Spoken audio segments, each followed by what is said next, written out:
So Lauren, you're the niece of Janice Barnett, who many consider to be the queen of beach music.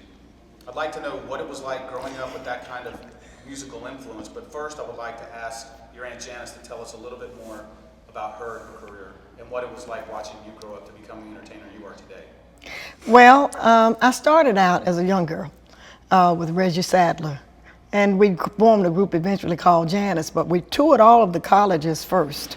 So we were among the beach music people long before we ever went out to Hollywood and began to work with people like Harvey Fuqua and Berry Gordy and all the different people who started to really shape and form our life. All of us was entertainers. My husband was an entertainer. My brother was. Her mother can sing better than anybody I know.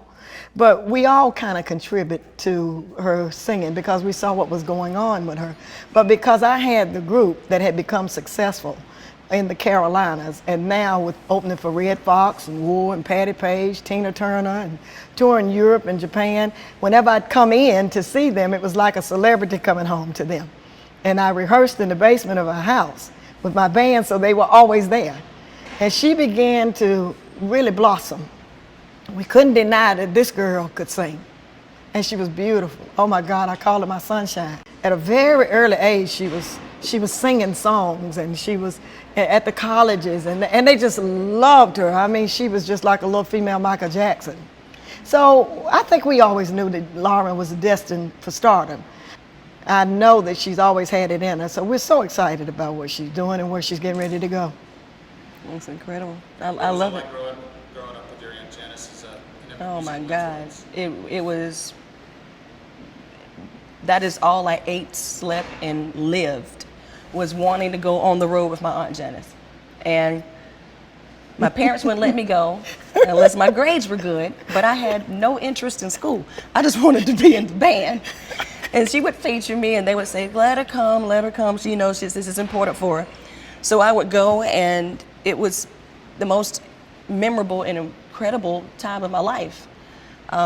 We'd pack in the van, we'd get the trailer, with just the rehearsals, the smell of the basement. This is not a regular basement, it's a huge basement, and they had a real stage there with the lights and everything. So I lived in the basement with her, loved rehearsal, get everybody together, we'd pack all the equipment up, and we'd go to the Spanish Galleon in Myrtle Beach, or, you know. Oh, you remember all of that? I remember all of that. You kidding me? And it tailor-made my life. I knew that that was the only thing for me.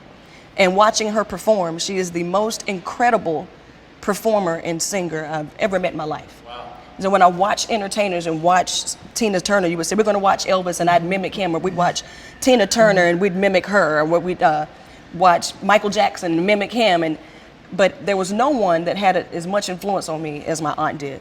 Wow. Do you think it's safe to say that your Aunt Janice still has a huge influence on even how Total Exposure Absolutely. performs today? Absolutely. I remember when I started the band, I asked her, I said, will you come to the rehearsals? Will you come to my showcase? Yeah. I need you to help me with this, because she's just incredible. I mean, to this day, I still try and dance like her. And I'm not talking just choreography. I'm talking about this lady can kick over her head and touch her hand, splits that I do to this day, and I do them in dresses. I don't care, because at the end of the day, it's in you, it's in me, and it has to be portrayed a certain way.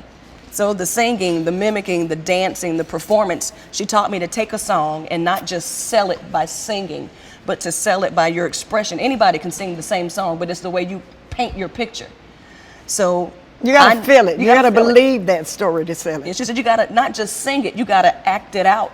You don't just get people vocally, you get them through your performances. And that is something I have taken with me in the recording studio, but especially live and performing. Because she told me, she said, it's a roller coaster ride.